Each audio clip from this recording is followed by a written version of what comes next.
I have a dream that one day this nation will rise up and live out the true meaning of its creed. We hold these truths to be self-evident, that all men are created equal.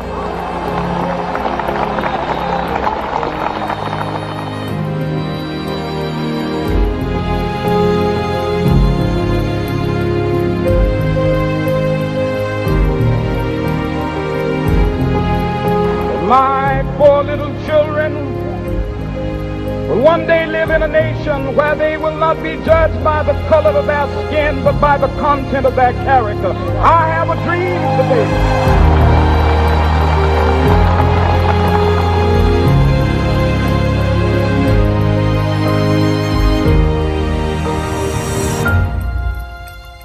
Free at last, free at last. Thank God Almighty, we are free at last.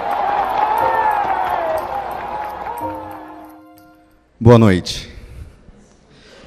Eu tenho um sonho, é a nova série que nós estamos fazendo nesse ano de 2019, a primeira série deste ano.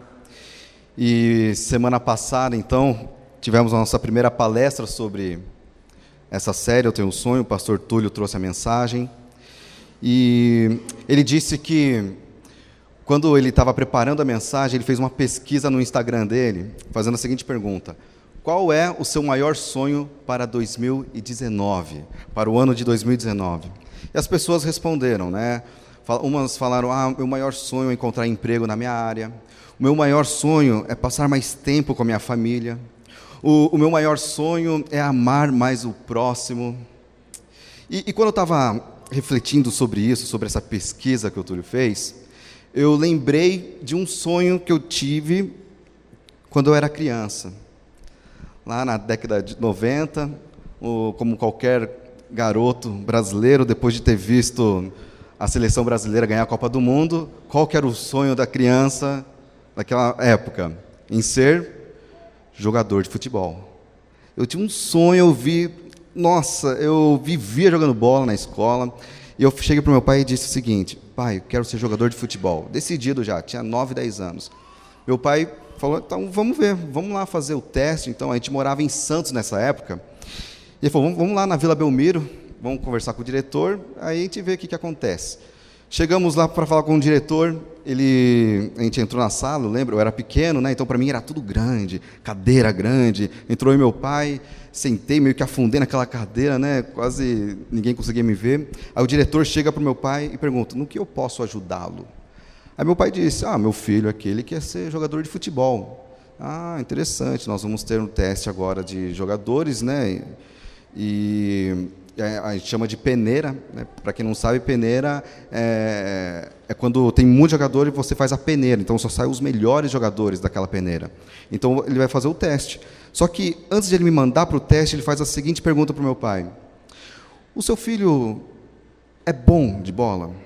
Aí meu pai falou, não, ele é bom, ele joga direitinho, né? Toca a bola certinho, corre e tal. Tá bom, mas eu quero saber mais o seguinte, ele é muito bom de bola? Aí meu pai olha para mim, ele gosta de jogar bola, né? Daí ele falou assim, eu não perguntei se ele gosta ou não, eu perguntei se ele é muito bom de bola. Aí meu pai olha para mim assim, ele é bom. Nossa, aí eu vi meu sonho indo embora, falei, que pena, a gente foi, nunca mais voltei naquela sala do diretor. Mas o fato é que a gente tem muitos sonhos, né? E é bom sonhar, faz bem sonhar. O sonho, ele nos leva a sair do nosso lugar de conforto, nossa zona de conforto, para tentar atingir o objetivo. Isso é bom. E teve um grande sonhador na história, que é o Dr. Martin Luther King. E eu quero falar sobre ele um pouquinho agora nessa noite, algumas datas importantes da vida dele. Por exemplo, Martin Luther King nasceu em 1929, esse ano ele completaria 90 anos, se ainda estivesse vivo. Nasceu dia 15 de janeiro, próxima semana ele faria 90 anos. Em 1948, ele cursou Sociologia, formado em Sociologia pela Morehouse College. Ele fez seminário também, foi pastor batista pelo Seminário Teológico Crozer. Fez o doutorado, conseguiu o doutorado dele em Direito Civil pela Universidade de Newcastle em 1967. Um pouco antes, ele liderou aquela marcha para Washington, sobre Washington, e fez aquele discurso maravilhoso, que é o tema dessa série, Eu Tenho um Sonho. O contexto desse sermão proferido, em 1963 foi o da intolerância racial que imperava nos Estados Unidos na década de 60. Logo depois, então, no ano seguinte, depois desse discurso, ele ganhou o Prêmio Nobel da Paz, e em 1968, ele foi assassinado no dia 4 de abril. Martin Luther King morreu aos seus 39 anos de idade. Novo, né? E semana passada, como eu falei para vocês, o pastor Túlio ele falou sobre a utopia da igualdade. Se você ainda não viu, ou se você não estava semana passada aqui na comunidade, e ainda não viu, nós já subimos essa palestra no nosso canal da comunidade no YouTube. Então, se você procurar lá, Comunidade Campolim, você vai achar.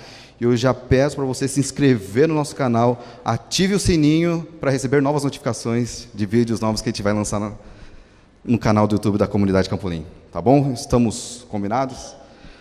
Bom, essa semana, nesse domingo, nós vamos falar sobre outro tipo de utopia. Olha essa frase aqui do Martin Luther King. Eu tenho um sonho de que um dia, nas encostas vermelhas da Geórgia, filhos de antigos escravos e filhos de antigos senhores de escravos poderão se sentar juntos à mesa da fraternidade. Nós vamos falar hoje, então, sobre a utopia da fraternidade. Só que antes de entrar no assunto em si, eu quero colocar para vocês algumas definições, alguns conceitos, para a gente estar na mesma página aqui, ok? Por exemplo, o que é utopia? Muitas vezes a gente pinta essa palavra utopia como se fosse algo impossível de realizar, ou algo que eu não conseguirei realizar, algo perfeito, mas que eu nunca vou conseguir atingir. Olha o que diz essa definição aqui de utopia. A palavra utopia vem do grego utopos, ou seja, significa não, topos, lugar, significando então o não lugar ou lugar que não existe. Pode significar também um lugar que não é no agora, ou seja, não está acontecendo agora, mas que pode ser construído no futuro. Ou seja, a utopia não é aquilo que você não vai conseguir alcançar, não. Ela pode não existir hoje, mas a gente pode construir no futuro. E a palavra fraternidade, eu puxei algumas definições aqui. Fraternidade, laço de parentesco entre irmãos, irmandade. União, afeto de irmão para irmão. O amor ao próximo, fraternização. A harmonia e união entre aqueles que vivem em proximidade ou que lutam pela mesma causa. E etc. Fraternização. Quando a gente lê, então, aquela frase do Martin Luther King, onde ele diz, eu tenho um sonho em ver os filhos de antigos escravos e filhos de antigos senhores de escravos poderão se sentar juntos à mesa da fraternidade. Ele quis dizer que o sonho dele era ver essas pessoas que antigamente tinham essa hierarquia, vivendo em união, juntos, lutando por uma mesma causa, por um mesmo propósito. Ou seja, não teria mais aquele racismo, aquele preconceito. Essa é a fraternidade que ele está falando. E quando nós vamos para a Bíblia, encontramos uma carta que Paulo escreveu, que trata exatamente de fraternidade. E eu quero falar com vocês sobre essa carta. A carta que a gente vai ler hoje é a carta de Paulo a Filemon. Vou falar um pouquinho do contexto. Paulo, ele escreveu 13 cartas, ok? 13 cartas, 9 delas ele enviou para as igrejas, para as cidades, e 4 delas ele enviou para indivíduos, para pessoas. A carta que ele enviou para Filemon, ela era tão pequena, é a menor carta dele, na verdade tem um capítulo, são 25 versículos que possuem. Alguns comentaristas dizem que essa carta pode ser considerada um bilhete que Paulo enviou a Filemon, contendo um conteúdo bem pessoal mesmo. E a gente vai ler essa carta hoje. Paulo escreveu então essa carta durante o ano de 60 depois de Cristo, de 55 a 60 depois de Cristo. Ele estava na prisão quando ele escreveu essa carta. O que estava acontecendo na época? Os cristãos estavam sendo perseguidos pelo Império Romano, ou seja, eles não podiam se reunir, senão o Império Romano podia pegar os cristãos, prender, matá-los e etc. E a menor carta de Paulo. Vamos então para esse bilhete que Paulo escreveu para Filemon? Acompanhe comigo a leitura aqui. Eu, Paulo, prisioneiro de Cristo Jesus, escrevo esta carta junto com o nosso irmão Timóteo, a Filemon, nosso amado colaborador, a irmã Áfia, a Arquipo, nosso companheiro na luta, e a igreja que se reúne em sua casa. Que Deus, nosso Pai, e o Senhor Jesus Cristo lhes deem graça e paz. A princípio aqui Paulo está fazendo uma saudação. Está falando que está escrevendo a carta, junto com Timóteo, que ele considerava o seu filho na fé, e está escrevendo para Filemon. Quem era Filemon? Primeira coisa, Filemon, ele morava em Colossos. Filemon tinha uma casa e ele abria a sua casa para que a igreja de Colossos se reunisse dentro da casa dele. Por que isso? Porque antigamente não tinha local físico chamado igreja. Eles se reuniam de casa por conta também da perseguição que tinha naquela época. Então você já começa a ver o caráter de Filemon, de estar abrindo a sua própria casa para que o pessoal se reunisse e também falasse sobre Jesus e estudasse. Nós vemos aqui também alguns outros personagens, por exemplo, a irmã Áfia. Todos os comentaristas bíblicos, eles dizem que a irmã Áfia, eles concordam em dizer que a irmã Áfia era esposa de Filemon. Esposa de Filemon. E também tem um terceiro personagem aqui, a Arquipo, que Paulo define como companheiro na luta. Arquipo não se sabe ao certo, alguns dizem que era filho de Filemon, mas não é algo que todos concordam. Mas o que a gente pode encontrar aqui é que Arquipo era um dos líderes da igreja de Colosso. E por que eu estou falando isso?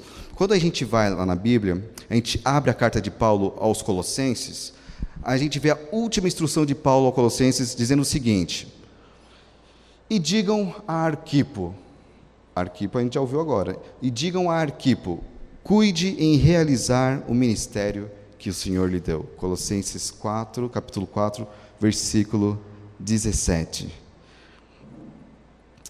Percebam que Paulo, ele fala aqui de dois líderes, então, Filemon e Arquipo, e ele define esses líderes como amado colaborador e companheiro na luta. E eu quero que vocês guardem essa definição que ele faz desses dois amigos de Paulo. E vamos continuar a leitura desse bilhete. Sempre dou graças a meu Deus por você em minhas orações. Perceba aqui, gente, que Paulo agora está falando para Filemon.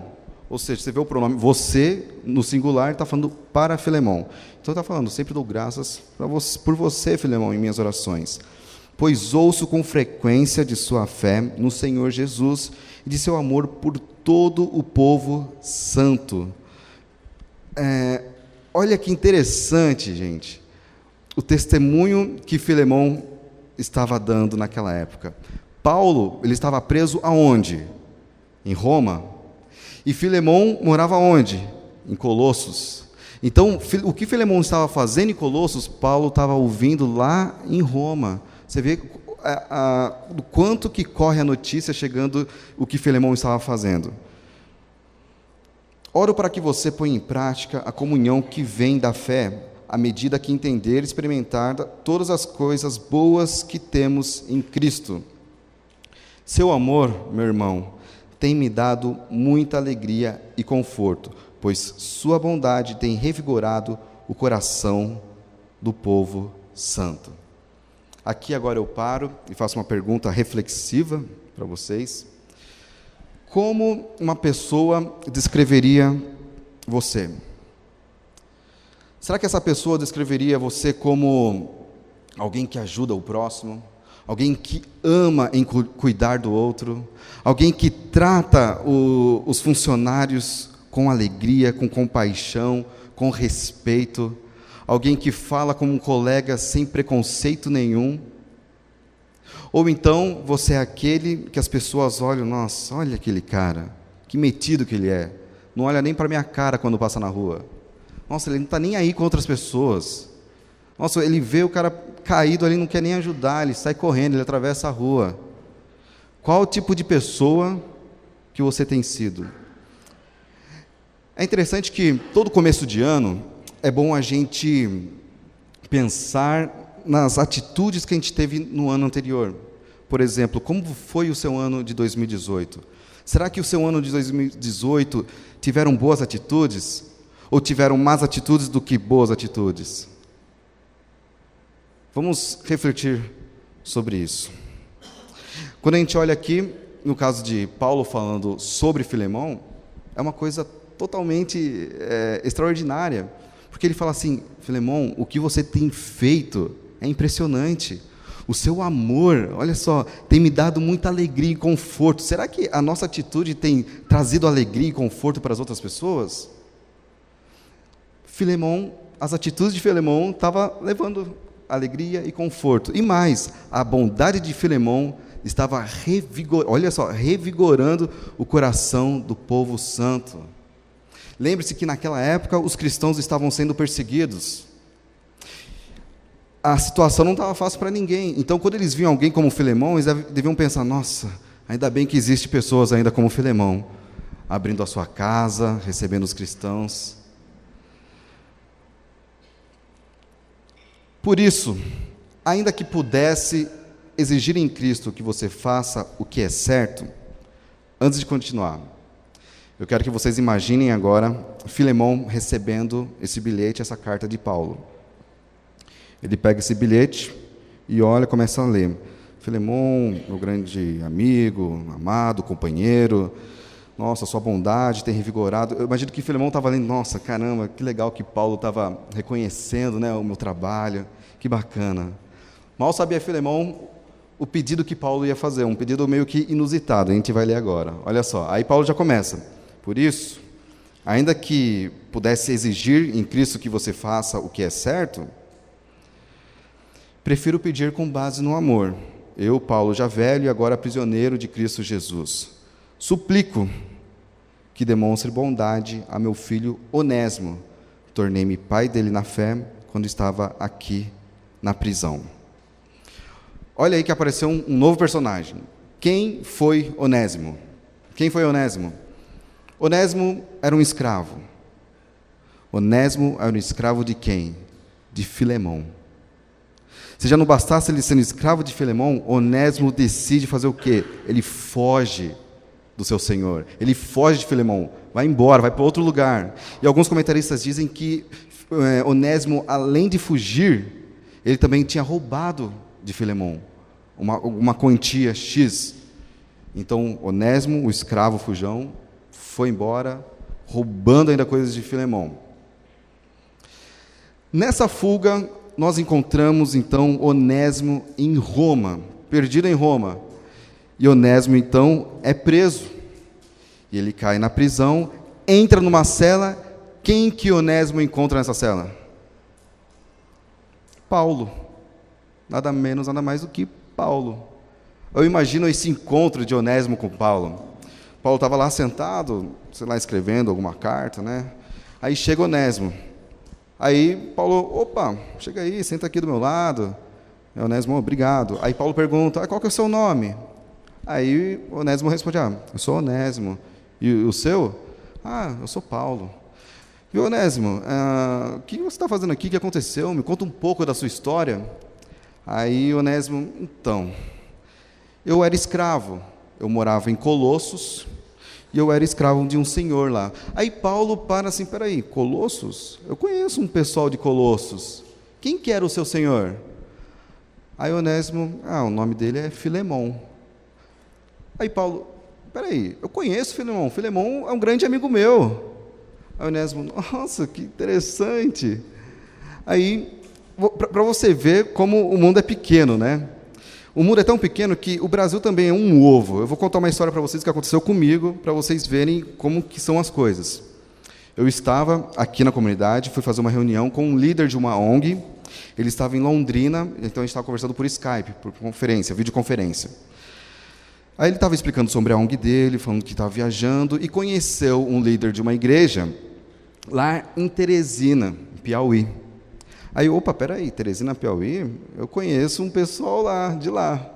Ele falou, conhece? Então, eu estava conversando com o senhor Homero. Opa, peraí, o senhor Homero é meu tio.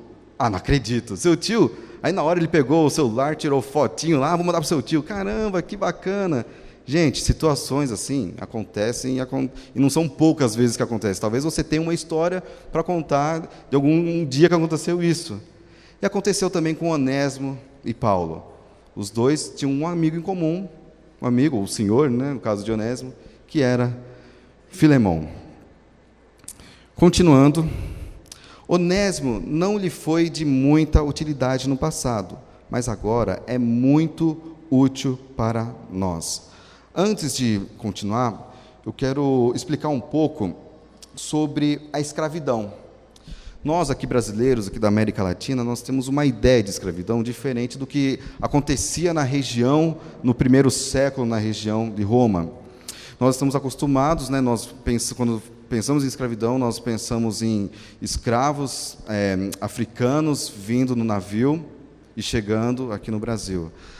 Lá na região, lá no primeiro século, em Roma, a escravidão era um pouco diferente. Para você se tornar escravo, como que acontecia? Era a partir de uma guerra. Ou seja, se alguma nação, a nação que perdia, ela se tornava escrava uma da outra, já era automático, o pessoal já sabia que isso acontecia. Então, são dois povos lutando, quem perdesse se tornaria escravo.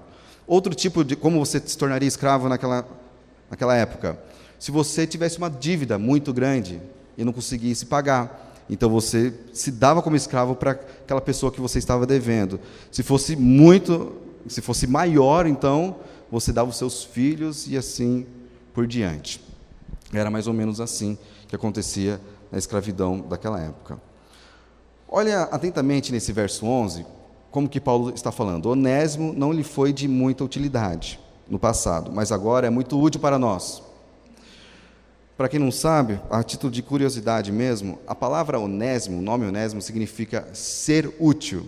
Então, Paulo aqui está fazendo um jogo de palavras. Olha o que ele fala aqui, se eu fosse mudar para ser útil.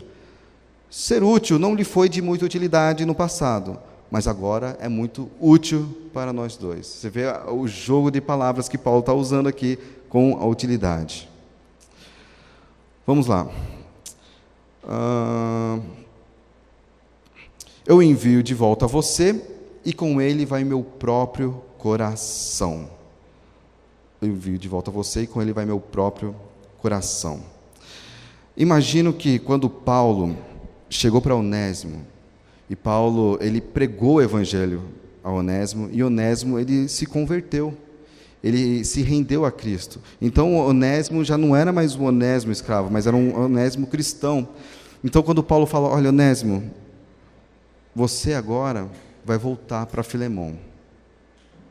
Aí eu imagino Onésimo olhando para Paulo, peraí Paulo, como assim eu vou voltar para Filemão? Se eu voltar para Filemão, o Filemão pode me matar.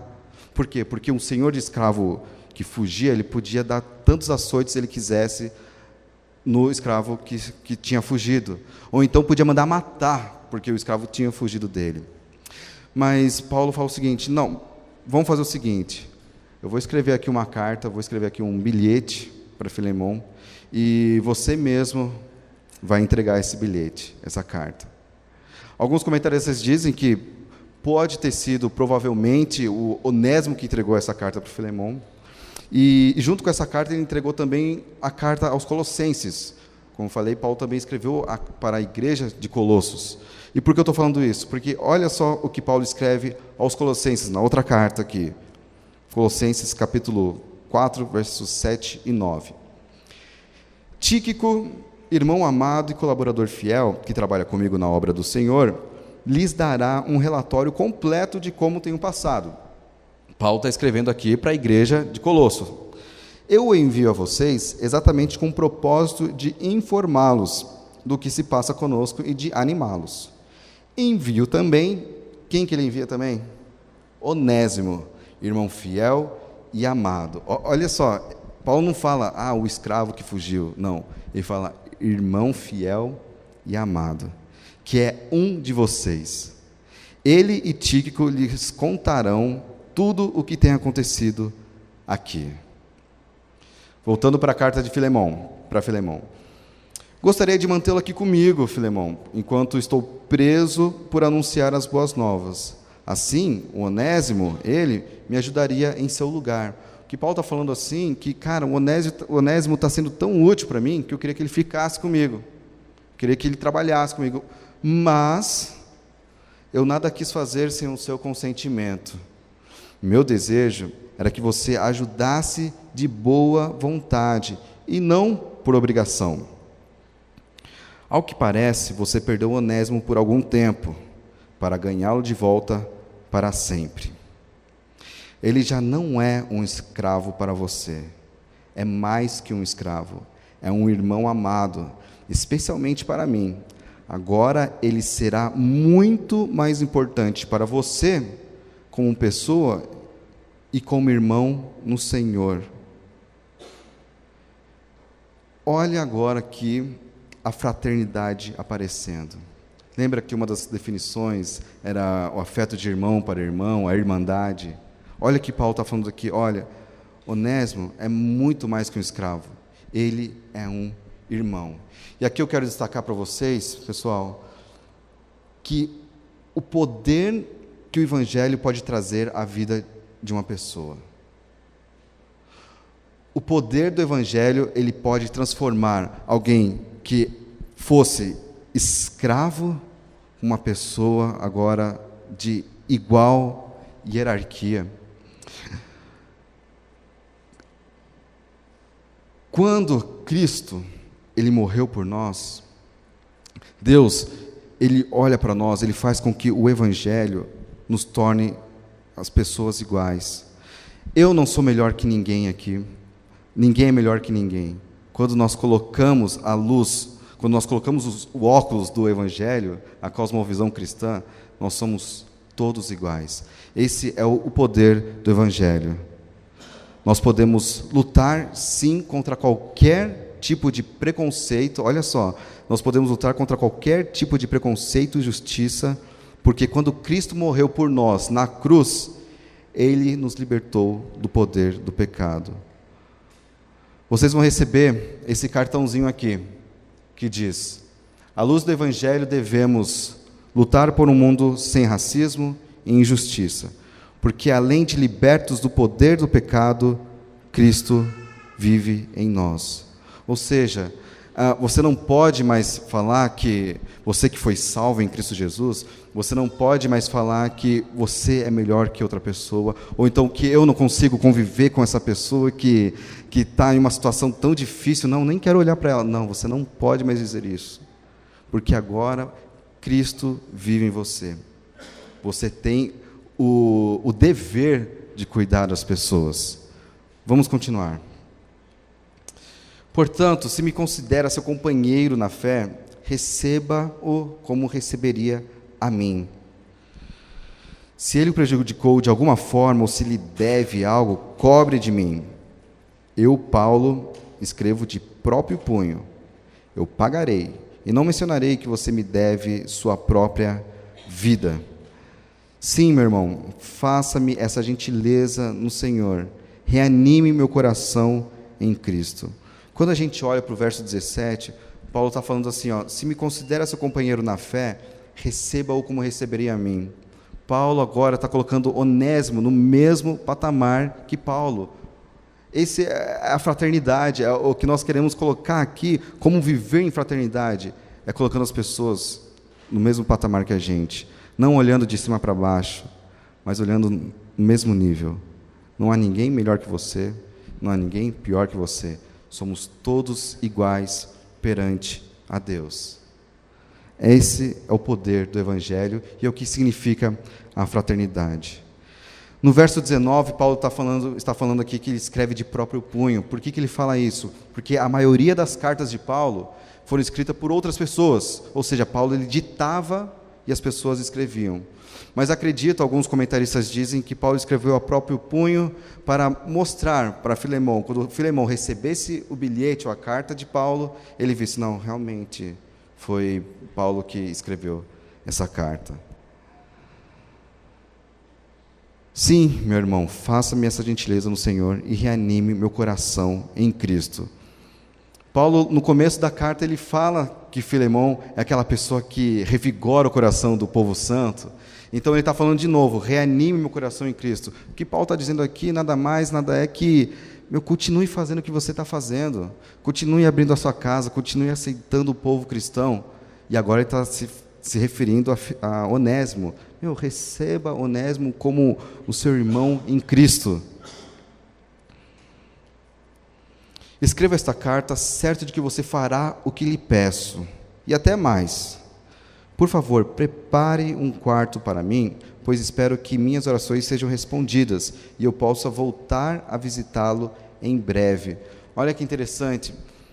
Paulo, ele gostava tanto de Filemão, ele gostava tanto da companhia de Filemão, que ele gostaria de ficar junto com Filemão toda vez. Então, eu paro e pergunto para você de novo, para a gente refletir: será que as pessoas querem ficar junto da gente? Será que nós somos pessoas que as pessoas vêm e falam, nossa, como eu quero ficar perto do Lucas, como é gostoso conversar com ele, nossa, tomar um cafezinho com ele? Será que a gente tem sido esse tipo de pessoa? Epáfras, meu companheiro de prisão em Cristo Jesus, manda lembranças. Marcos, Aristarco, Demas e Lucas, meus colaboradores, também enviam saudações. Que a graça de nosso Senhor Jesus Cristo esteja com o espírito de vocês. E aqui Paulo finaliza a sua carta a Filemão. Se você ainda não leu nenhum livro da Bíblia este ano, você acabou de ler seu primeiro livro da Bíblia. Parabéns. Gente, eu quero tirar aqui algumas lições dessa carta de Paulo, dessa preciosidade que nós encontramos nessa carta de Paulo a Filemão. Primeira lição, foram 2 lições que eu encontrei e eu quero que vocês prestem atenção. Primeira, a utopia da fraternidade será possível quando encontrarmos ou reconhecermos o quê? Amigos verdadeiros. Lembra que eu pedi para vocês guardarem aquelas definições que Paulo fala de seus amigos, que ele fala de Filemão e Arquipo? Olha só, Filemão, nosso amado colaborador, Arquipo, nosso companheiro na luta. Nós, seres humanos, não fomos criados para vivermos só, para vivermos sozinhos, não. Desde a criação, lá em Gênesis, quando a gente volta lá em Gênesis, quando Deus criou o homem, Ele viu que não era bom que o homem vivesse só. Então, Deus resolveu criar uma outra coisa. Ou seja, quando Deus viu que não era bom que o homem estivesse só, Ele trouxe os animais para o homem dar os nomes de cada animal. E mesmo assim, Deus viu, não, ainda o homem não está completo. Como que eu posso fazer para um homem se sentir completo? Aí Deus cria, graças a Deus, Ele criou a mulher. Deus cria a mulher para ser a companheira do homem, Adão. Olha esse versículo. O Senhor Deus disse, não é bom que o homem esteja sozinho, farei alguém que o ajude e o complete. Mas aí você para e pergunta, Lucas, mas você está falando de casal, de homem, mulher. Olha o que o escritor de Eclesiastes diz no capítulo 4, versos 9 e 10. É melhor serem 2 que 1, pois um ajuda o outro a alcançar o sucesso. Se um cair, o outro o ajuda a levantar-se. Mas quem cai sem ter quem o ajude, está em sérios apuros.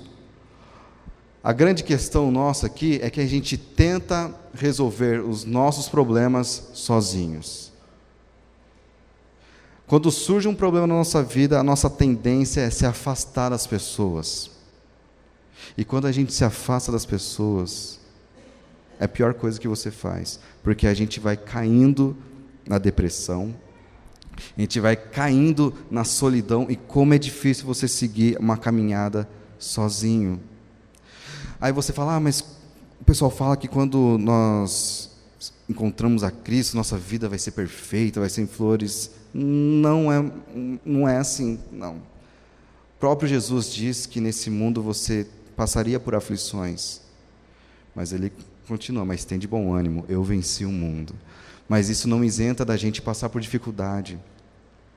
Nós somos seres que Deus criou que precisa se relacionar com as pessoas, nós precisamos de bons amigos. Essa nossa caminhada é difícil, sim, e talvez você esteja passando então por um momento de enfermidade na sua família, talvez você esteja enfrentando problemas na sua casa. Você precisa ter alguém para poder se abrir, para conversar, gente. Não tente enfrentar os seus problemas sozinhos. Outra lição que a gente aprende: a utopia da fraternidade será possível quando pedirmos perdão e quando perdoamos. Paulo diz: suplico que demonstre bondade a meu filho Onésimo. Paulo está falando aqui: Filemão, perdoa meu filho Onésimo, mostre bondade. Como mostrar bondade? Perdoando o Onésimo. Por favor, suplico, estou suplicando para você que perdoe meu filho Onésimo. E essa parte aqui de perdão, de pedir perdão e de perdoar, eu acredito que seja uma das coisas mais difíceis para nós, seres humanos, fazermos. Mas posso dizer com toda tranquilidade que é a coisa mais libertadora quando a gente faz.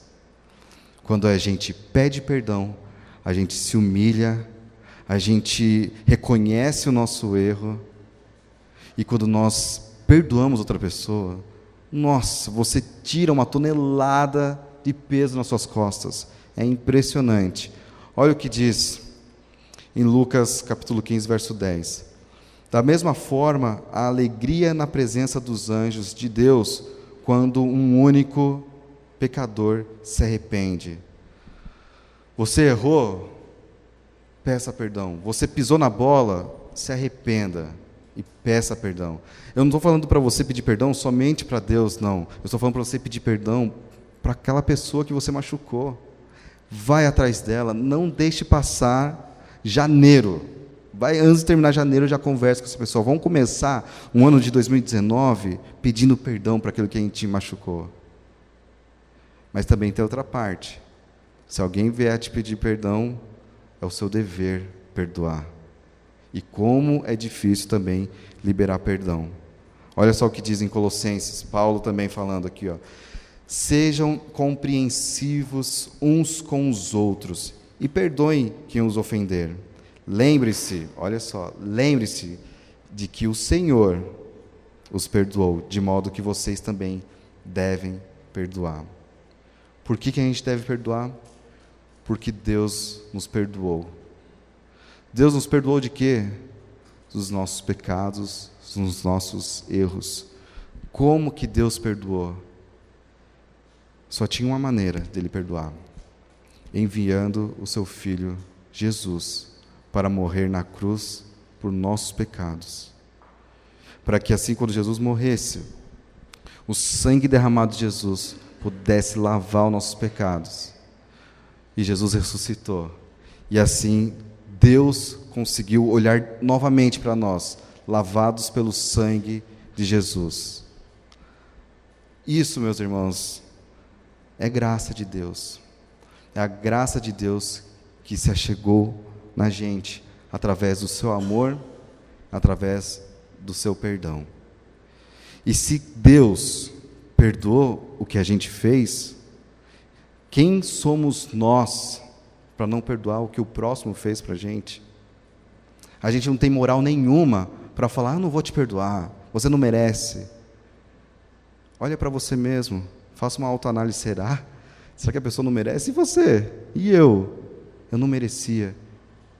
Mas Cristo, Ele veio com seu amor e compaixão e se entregou naquela maldita cruz para morrer por mim e por você.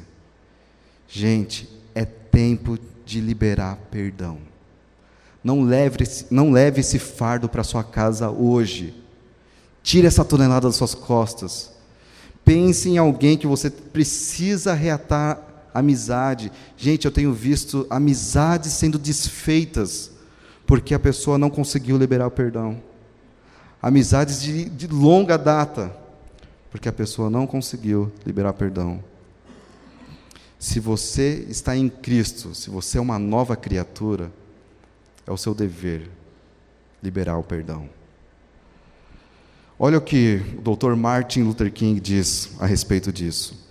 Precisamos desenvolver e manter a capacidade de perdoar.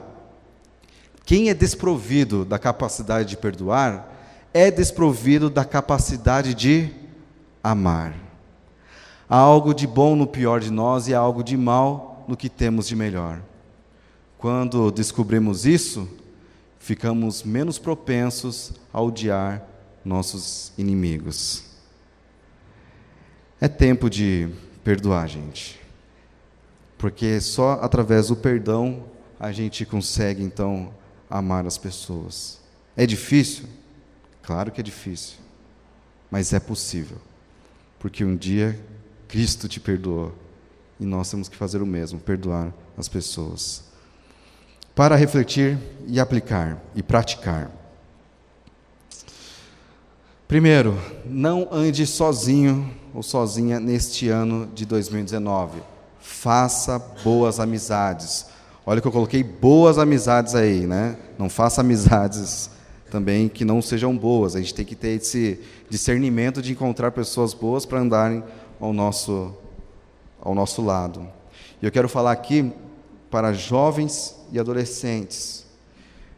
Escutem o pai de vocês. Escutem o pai de vocês. Quando eles falam que, olha, cuidado com os amigos que você tem andado. Gente, o que eu ouvi isso e o que eu não gostava de ouvir isso. Mas, gente, é a melhor coisa quando você faz, quando você escuta os seus pais. Porque é impressionante. Eles têm algum radar aí, eu vou descobrir isso daqui a pouco, né, quando nasceu o meu. Eles têm alguma coisa, uma conexão direta com Deus que fala, olha, essa amizade não vai dar certo. Gente, escute seus pais. Ouça o que eles estão falando. Respeite a opinião dos seus pais. Não pense que você já tem idade para decidir as coisas, não. Você tem idade para ouvir os seus pais. Gente, não ande sozinho neste ano de 2019, faça boas amizades. E segundo, aprenda a perdoar. Aprenda a perdoar. Aprenda a pedir perdão e a liberar perdão. Pois lembre-se que um dia Deus te perdoou. Eu quero fazer uma oração para você nessa noite. Quero orar por você. Eu quero fazer duas orações. A primeira é para você que tem se sentido sozinho. O ano de 2018 foi um ano complicado, onde pessoas viraram as costas para você, onde você viu seus melhores amigos não falando mais com você, ou porque mudou de cidade, alguma outra coisa, mas você hoje se sente um pouco solitário. Eu quero orar por você nesse momento. Feche seus olhos. Pai querido, Pai amado, primeiramente nós queremos te agradecer, ó Pai, pela Tua palavra, que é viva, que é eficaz. Obrigado, ó Pai, porque o Senhor deixou registrado essa carta de Paulo a Filemon, e nós aprendemos muito com essa carta. Pai, mas nesse momento, eu quero pedir por pessoas aqui que estão se sentindo sozinhas. Pai, como é difícil a gente caminhar em um mundo tão complicado, mas sozinho, Deus. Em nome de Jesus, ó Pai, que o Senhor coloque vida de pessoas boas ao lado dessas pessoas que estão se sentindo sozinhas, ó Pai. Levante, ó Deus, um filho teu, uma filha tua para andar ao lado dessa pessoa solitária, Deus. Ó Pai, coloque no coração dessas pessoas que o Senhor está sempre com elas, que o Senhor nunca as abandonou, ó Deus. Que elas possam sair daqui transformadas, ó Pai, sabendo que o Teu amor é maior que tudo, sabendo que o Senhor está olhando para elas nesse momento e se importa pela vida delas.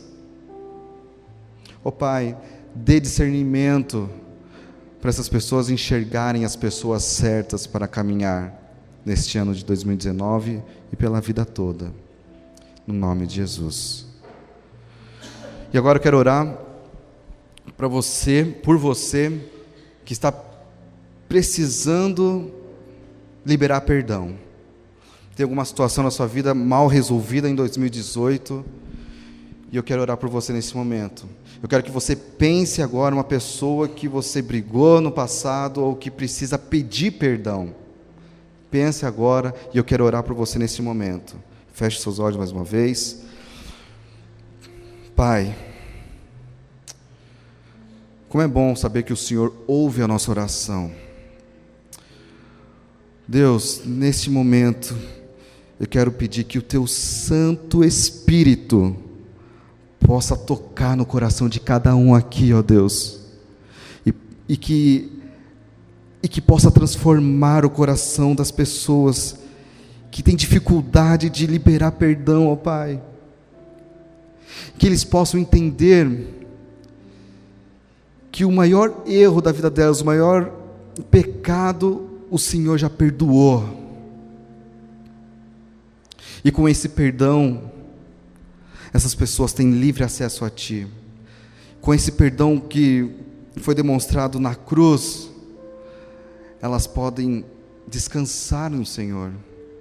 Meu Pai, então neste momento eu peço essa sensibilidade, essa força que vem do Teu Santo Espírito, para que elas possam liberar perdão na vida de pessoas que a machucaram. Talvez tenham feridas abertas há tanto tempo, e a pessoa ainda não foi capaz de perdoar. Em nome de Jesus, ó Deus, dê forças para elas perdoarem essas pessoas que machucaram.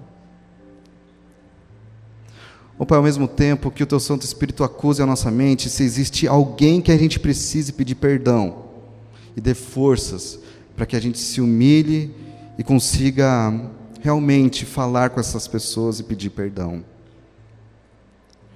Ó Pai, que através dessa atitude, que através desta ação, amizades possam ser restauradas nesse lugar, laços familiares possam ser recompostos e possam ser, ó Pai, motivos de alegria, de encontro, em festas de família. O ano passado, Senhor, foi um ano muito conturbado. Muitas pessoas brigaram por conta de política. Mas, ó Pai, que nesse ano de 2019 haja libertação, haja salvação.